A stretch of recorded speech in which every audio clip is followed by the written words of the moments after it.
For my next number, I'd like to return to the classic. Time. Last Week Classic.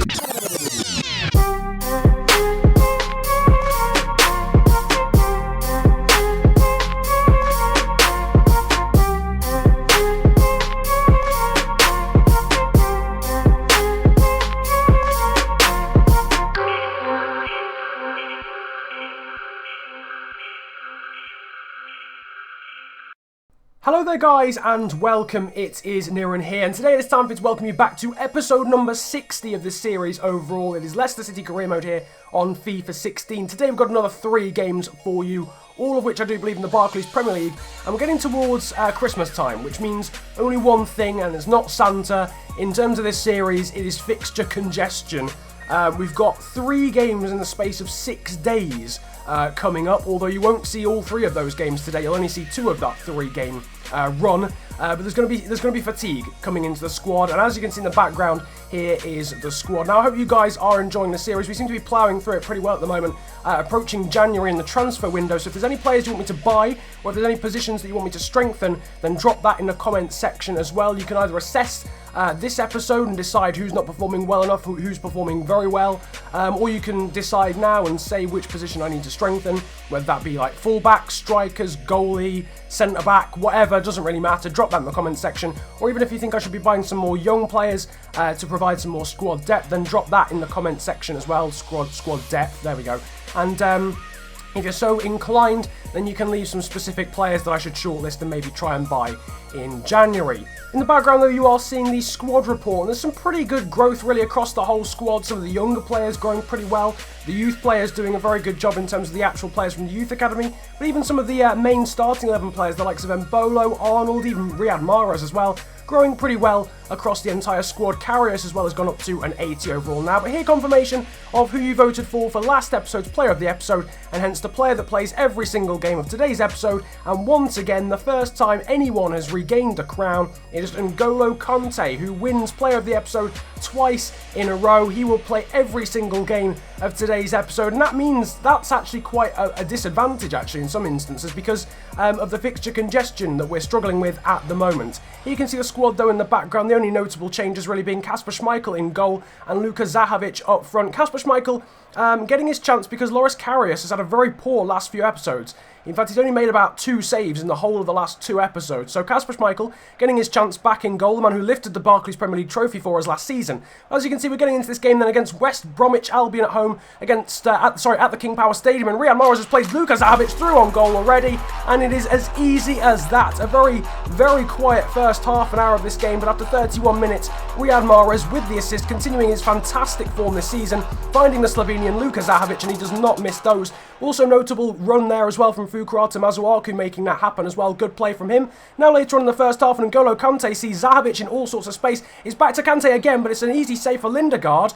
And the referee here has given a penalty. What is this for? Mbolo running past Johnny Evans, and Johnny Evans has taken him down off the ball. It looks like he's trying to block the shot, but actually, I mean, the pass, it could have gone to Mbolo, so I suppose in the end it is a foul, and we get a very fortuitous penalty at which Riyad Mahrez will step up and take, and will step up and score. Riyad Mahrez doubles our lead just before the half-time mark, and after 44 minutes, having had 2 chances in this game, we find ourselves with 2 goals, and we're 2-0 up. Anders Lindegaard doing his best to try and distract the Algerian magician, but he stands central, perhaps anticipating that Riyad Mahrez would go down the middle, but he does not. He puts it to his right-hand side, and we lead 2-0 now into the second half. Kante finding Riyad Mahrez there with the volley. Oh my word, what a goal that would have been, but Lindegaard is there. It's straight at the goalkeeper really, but wonderful technique. We are really going forward and really staking our claim in this game. N'Golo Kante now going past the player. Kante with a wonderful long shot. N'Golo Kante, the man who has been player of the episode the last 2 episodes in a row,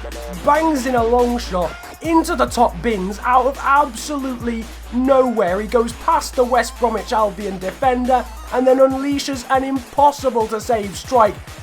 Bruno Perez would have been happy with that. Maxi Arnold would have been proud of it. Maxi Arnold makes it happen. Dybala then knocks it back to N'Golo Kante. He goes past his man, and that is a perfect long shot from N'Golo Kante. Not someone you'd associate with banging it into the top bins from 30 yards, but it is a wonderful goal. And we now lead 3-0, and Kamano's won the ball back off Embolo. It's through to Dybala, but it's a good save from Lindegaard, and again Dybala proving not to be very clinical. It's fallen to the youth player, Frederick Riex, off the bench, but it's a good save again from Lindegaard after the half volley from the Danish youth player. And he is staking a claim, actually, in terms of playing quite regularly, is Frederick Riex. He's come off the bench here, and he's already produced a save out of Lindegaard. We're going forward again, though, towards the end of this game. Embolo's been found by Arnold. He sees the run of Mahrez. Wonderful reverse ball. It's Riyad Mahrez, and it's 4-0. We lead West Bromwich Albion here after the 87th minute. Mahrez tells the crowd to calm down, and he has a brace. It's a wonderful pass, though, from Embolo, and we now lead this game 4-0. What a finish from Mahrez. That is the end of the game. Absolutely destroying West Bromwich Albion in the end, in front of the home crowd, and Kulu is happy with his performance. He should be as well. He was fantastic, was the captain in that game. Man of the match, though, interestingly, going to Fuka Arta Masuaku. Wonderful ratings as well for Riyad Mahrez, N'Golo Kante, and of course Nicholas Nkulu as well. But what a way to start the episode. A 4-0 trouncing of West Bromwich Albion in the Barclays Premier League to make sure that we hold on to our lead in the BPL. Nevertheless, in the background you are seeing that we've got a risk of losing 4 players. We're going to offer them all contracts apart from Tom Lawrence, but for some reason Andy King appears to have glitched out. We've offered him a contract, but he hasn't actually gained length on his contract, and we can't offer him another one. So I don't know what's going to happen with Andy King, realistically, at the end of this season, whether he's going to leave on a pre-contract agreement because we can't physically offer him another contract. It just seems to have glitched out. So I'm sorry, Andy King fans. I really like him. I play him quite a lot, actually. He's on the bench for the second game of the episode here against Crystal Palace, but I'm not sure what's going on there. Drinkwater, Sisto, Schlupp into the side, as well as Klosterman and Amati. Kasper Schmeichel, though, keeps his place in goal here at Selhurst Park as we take on Crystal Palace for the first time out of 2 in a space of 3 games. You'll see that next episode, but as you can see, Breel Dembolo going through on goal already with his pace, going past Scott Dan, and Luka Zahovic is unable to convert the ball in after the save from Wayne I think it was McCarthy, actually, but as you can see, Jonathan Williams there, missing a gilt-edge opportunity as well for Crystal Palace. Very even start to this game after the poor clearance there from Lucas Klosterman. Riyad Mahrez, though, now accelerating down the right-hand side, seeing Luka Zahovic in the centre. It's a great save, though, again from McCarthy in the Crystal Palace goal. It's now 2 chances to 1, but Palace there with a strike as well, and a good save from Kasper Schmeichel. Already more saves, I think, than Karius pulled off last episode. A very, very even game here. I have to put it to Crystal Palace. They performed very well in this one so far. Kante there testing the glove strength as well of McCarthy yet again, but now Palace are going forward again. Bernard off the bench has really changed this game. He's found McCarthy, and now Bakary Sakho is accelerating down the left-hand side. He sees Dwight Gale in the centre, and Crystal Palace are very close here to ending our undefeated run in this season so far. We haven't lost a game in the BPL, and that late goal from Dwight Gale surely has given them the win, and now Gale's through on goal again. One-on-one, can Schmeichel save? Yes, he can. Amati's there to sweep up afterwards, and we do somehow hold on. We're still in this game. Can we get a late goal? Andy King plays it out wide to Pione Sisto. He sees Embolo in the middle. Can Embolo turn and shoot? Yes, he can. Breel Donald Embolo with a wonderful finish in the 90th minute of this game. How late can you leave it? We have saved our unbeaten record thanks to Breel Donald Embolo's incredible finish into the top corner. It looks as if it was all over after Dwight Gale gave Crystal Palace the lead, but we have salvaged a point that feels like a win in the end, thanks to that man there, Breel Donald Embolo, set up by Pione Sisto, who came into the side for Patrick Herman. It's a good rating from him, but once again, man of the match goes to our left back. This time it's Jeffrey Schlupp. Kante with a good rating. Same for Embolo, same for Sisto as well. But we somehow salvage a point out of that game. Absolutely astonishing end. Crystal Palace taking the lead late on, then we equalise even later. What a wonderful first 2 games we've had in this episode so far. As you can see, though, in the background, we're moving on to training, and this time I've actually given you guys the actual opportunity to vote this time instead of forgetting to put the poll in the description, and you guys overwhelmingly, interestingly enough, against all the odds in terms of what I expected you to pick, chose the youth players.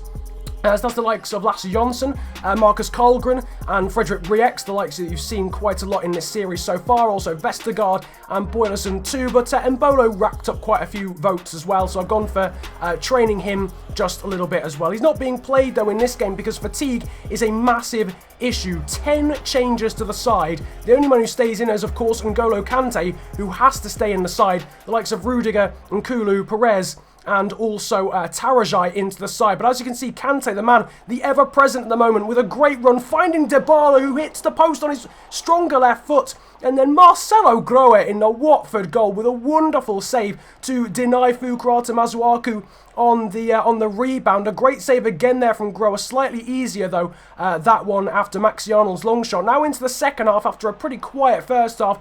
Grohe again. This kid is playing well yet again. We're dominating Watford, but he's been on fire. Tarajai with the tackle. It falls to Morgan Sanson. And what a finish.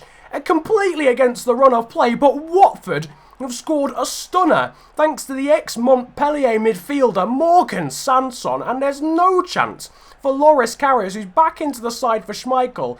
And Watford have offered us a sucker punch. They've taken the lead. We've dominated the exchange of this game so far. We're going forward again. Shani Tarajai, and again, a wonderful save from Marcelo Grohe. Every time we've played Watford, this guy has thwarted us and got man of the match. From the resulting corner, Rudiger heads it. I think it's cleared off the line this time by Veli Kavlak. It goes back to Dybala, and it's saved comfortably in the end by Grohe, who plucks it out of the sky. Now just 5 minutes to go. Perez cutting inside. He sees Dybala open in the middle, and Dybala puts it straight at the Watford goalkeeper. He should be doing better. We said at the start of the episode, he's under pressure. He's done so well at Juventus, but he is failing at the moment to impress after that £30 million transfer to ourselves. But once again, Marcelo Grohe, man of the match, honestly considering buying him.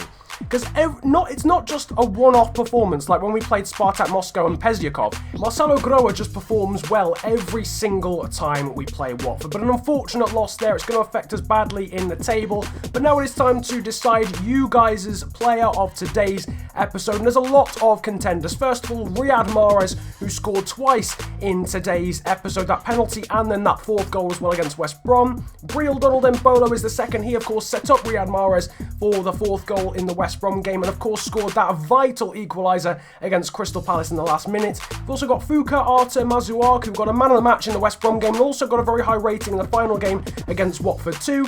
And then finally, after that, the man who's on for 3 in a row, N'Golo Kante, who of course scored and set up a goal in today's episode. The straw poll to decide today's player of the episode will be in the description below. You guys know the drill by now. Is it Mahrez? Is it Mbolo? Is it Kante? Or is it of course Fukurata Masuaku?